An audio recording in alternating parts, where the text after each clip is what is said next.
novo marco fiscal é aprovado em comissão e vai ser votado hoje no Senado.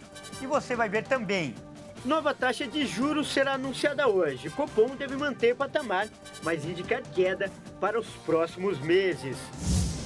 Lula é recebido com honras militares pelo presidente da Itália, Sérgio Mattarella. Buscas pelo submarino desaparecido continuam, mas especialista acredita que é quase impossível encontrar sobreviventes.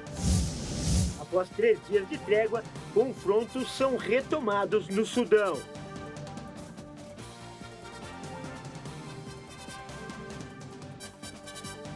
Olá, boa tarde, seja muito bem-vindo. Nós estamos ao vivo, agora são 13 horas e 3 minutos pelo horário de Brasília. E a partir de agora, você confere comigo as notícias do Brasil e do mundo desta quarta-feira. Vamos então aos destaques do dia. Olha só, a Comissão de Assuntos Econômicos do Senado aprovou o relatório para o novo marco fiscal. O texto segue agora para avaliação do Senado ainda hoje. Por 19 votos a 6, a Comissão de Assuntos Econômicos aprovou o relatório do senador Omar Aziz. E o novo marco fiscal vai à análise do plenário do Senado já nesta tarde. O relator da matéria na Casa implementou mudanças ao texto aprovado na Câmara dos Deputados no final de maio. Osmar Aziz retirou o limite de gastos e o Fundo de Manutenção e Desenvolvimento da Educação Básica, as transferências ao Fundo Constitucional do Distrito Federal e as despesas com ciência, tecnologia e inovação. E caso sejam aprovadas essas mudanças em plenário, o marco fiscal vai ter que retornar para avaliação dos deputados. Se isso acontecer, o presidente da Câmara, Arthur Lira, já informou que vai pautar o novo marco fiscal antes do recesso parlamentar, previsto para começar no dia 13 de julho. Outras sugestões não foram acatadas pelo relator, mas ainda podem entrar no texto ao longo de sua tramitação, na forma de destaques, a serem votados separadamente pelo plenário. Ao todo, 23 senadores protocolaram 75 pedidos de modificação à versão do projeto aprovada há quase um mês na Câmara dos Deputados. E o presidente Luiz Inácio Lula da Silva foi recebido com honras militares pelo presidente da Itália, Sérgio Mattarella. O encontro aconteceu agora há pouco no Palácio Quirinale, que é a residência oficial da presidência italiana. Lula caminhou sobre um tapete vermelho ao som dos hinos nacionais de ambos os países. Logo em seguida, ele e Mattarella entraram no prédio para a reunião. Esse já é o terceiro compromisso do presidente no dia de hoje. Em suas redes sociais, o presidente brasileiro disse que o tema principal das conversas com Mattarella foi o estreitamento das relações entre os países, mas também conversou sobre o acordo entre a União Europeia e o Mercosul, está então a agenda do Lula na Europa. E olha só, mudo de assunto agora para falar de economia. Mesmo pressionado, o Banco Central deve anunciar hoje a manutenção da taxa de juros no patamar atual, que, aliás, é o maior dos últimos 6 anos.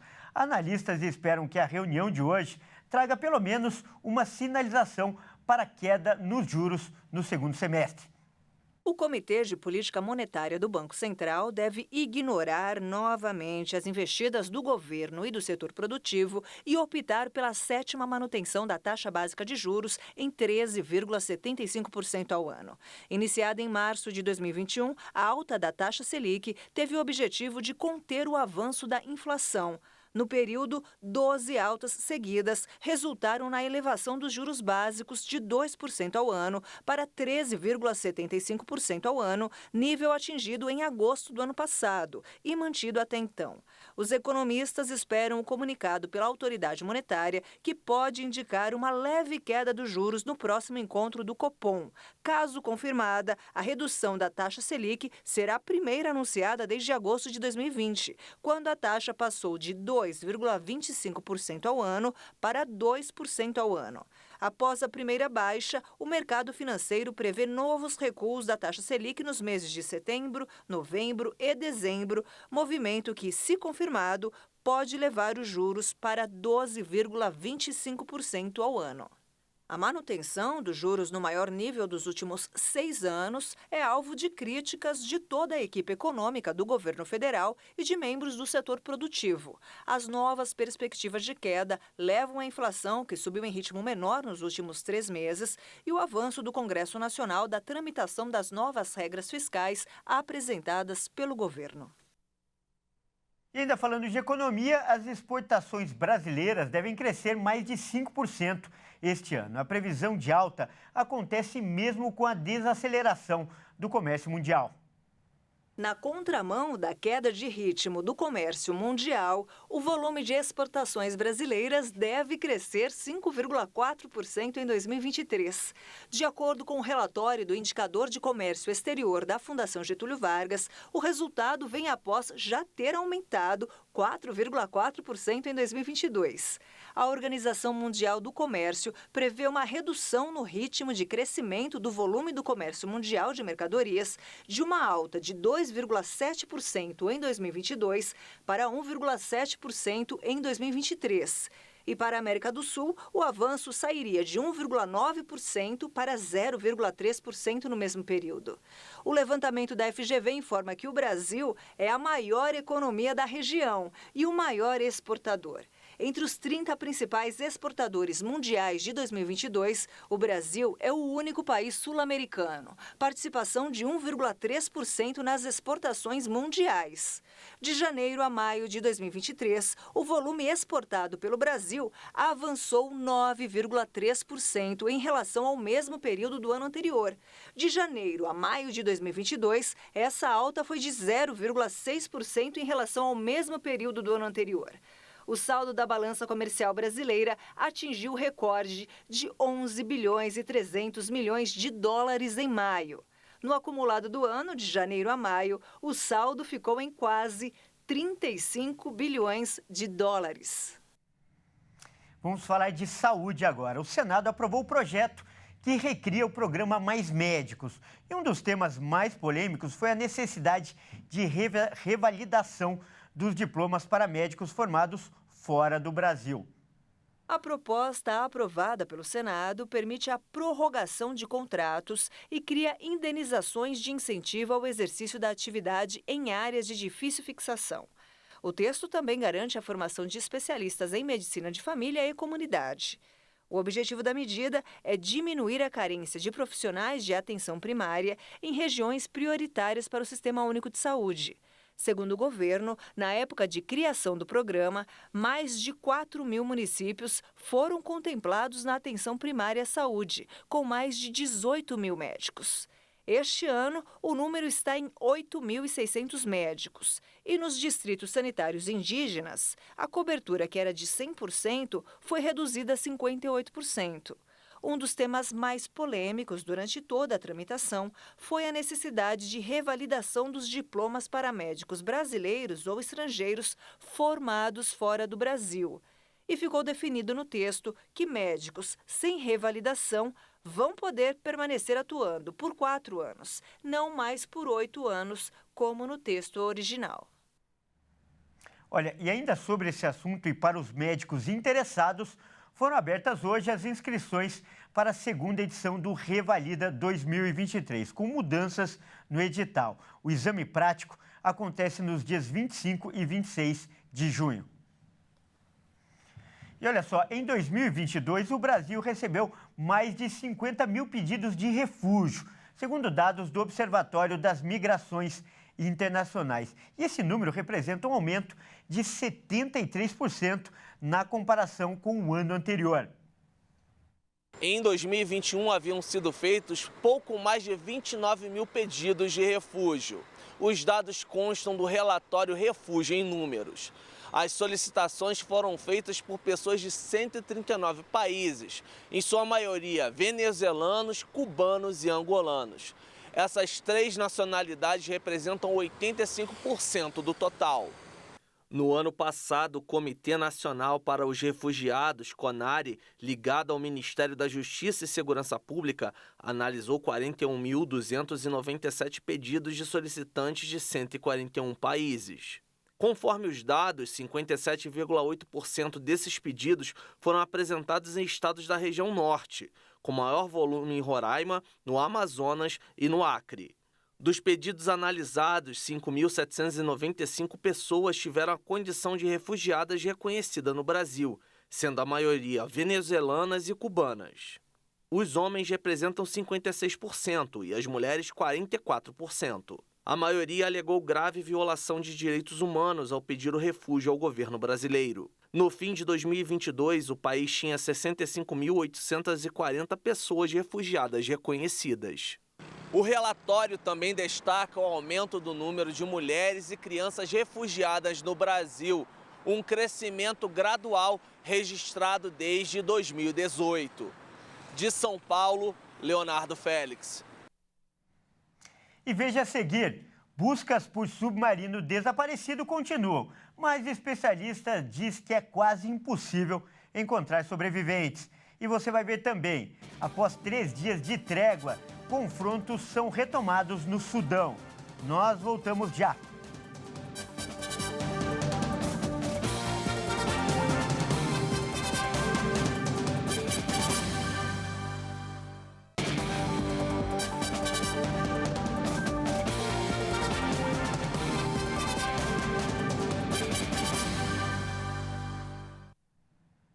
Olá, mais uma vez seja muito bem-vindo. Nós estamos de volta com o segundo bloco e ao vivo. São 13 horas e 16 minutos pelo horário de Brasília. Vamos então ao destaque internacional.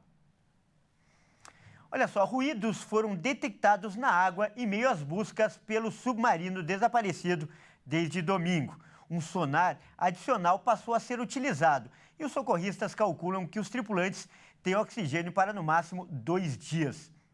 Depois da identificação dos sons, um sonar adicional passou a ser utilizado e os ruídos continuaram a ser ouvidos. Os socorristas trabalham para encontrar o submarino antes que se esgote o oxigênio para as 5 pessoas que estavam a bordo.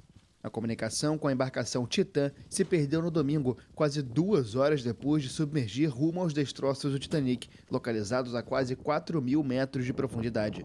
Em 2018, o ex-diretor de operações marinhas da Ocean Gate Expeditions foi demitido depois de levantar preocupações sobre a segurança do Titã. O oceanógrafo Jules Jaff, da Universidade de San Diego, advertiu que o resgate é uma tarefa quase impossível. And probably the worst place for them to be would be on the seafloor, which implied that the vehicle itself. O pior lugar para eles seria o fundo do mar, que significaria que o veículo implodiu ou ficou preso de alguma forma, para azar do capitão, nos destroços do Titanic. É um naufrágio com todos os tipos de armadilhas, que não seriam muito seguras para uma embarcação pequena, de cerca de 7 metros. Probably all kinds of treacherous things which would not be very friendly for a small boat, about 7 meters. O submergível carregava 3 turistas, entre eles o bilionário britânico Hamish Harding, presidente da companhia de jatos privados Action Aviation, e o conhecido empresário paquistanês Shazda Dawood, vice-presidente do conglomerado Engro. Também estão na viagem o especialista nos restos do Titanic, Paul-Henri Nargolet, e o diretor-geral da Ocean Gate Expeditions, empresa que cobra $250 mil por turista para a viagem. Olha, e o mundo todo acompanha com apreensão essa busca pelo submarino desaparecido próximo aos destroços do Titanic. A história, digna de um filme como o próprio Titanic, chama atenção também pela tecnologia envolvida, já que trata-se de um submarino, um veículo que poucas pessoas têm familiaridade. Por tudo isso, esse é o tema da nossa entrevista de hoje.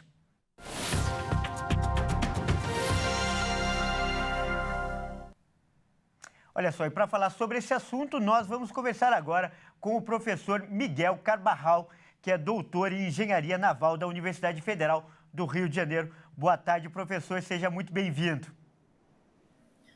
Boa tarde.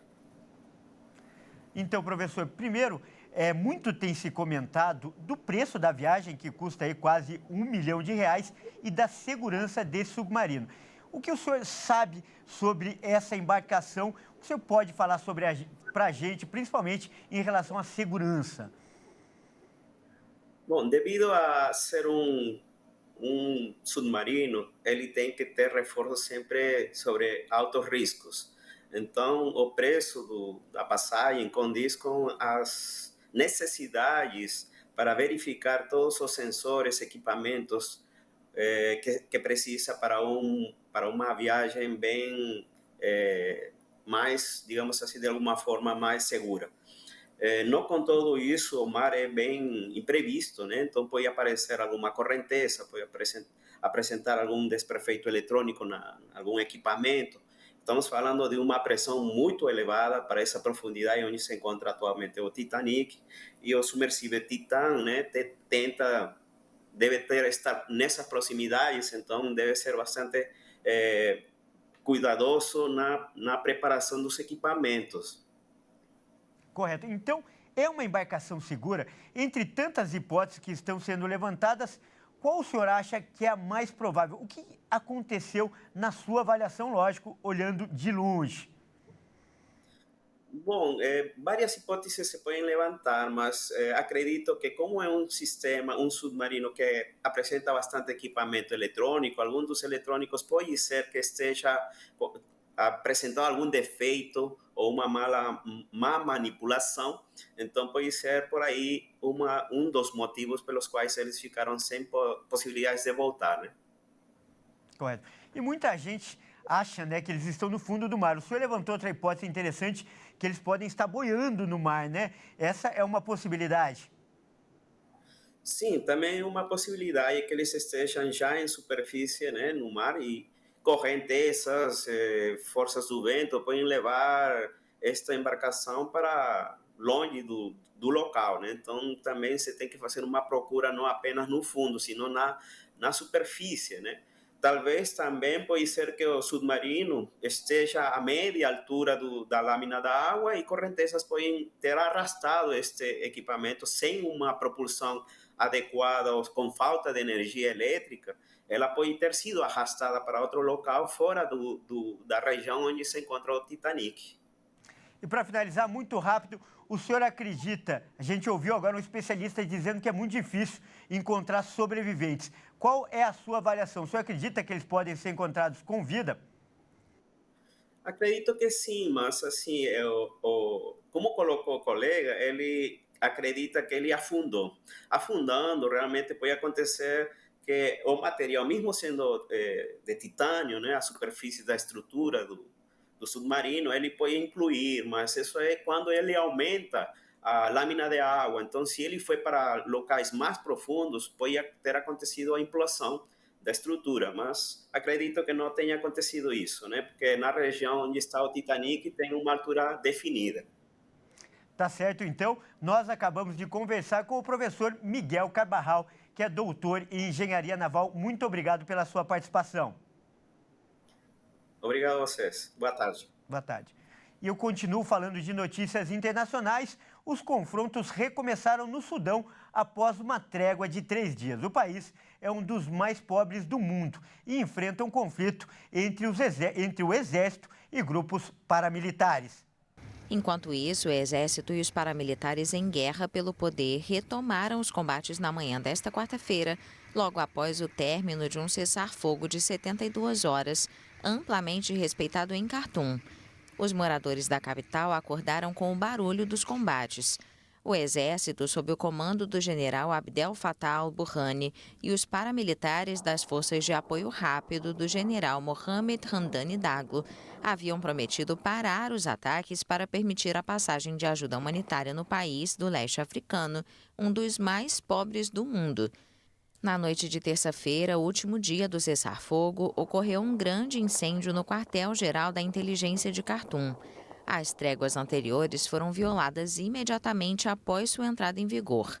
A comunidade internacional, reunida em Genebra, prometeu na segunda-feira $1,5 bilhão em ajuda, metade das necessidades propostas pelas organizações humanitárias. A ONU lembra que 25 dos 48 milhões de sudaneses não podem sobreviver sem ajuda humanitária. Bom, essa edição fica por aqui. Obrigado pela sua companhia e até mais.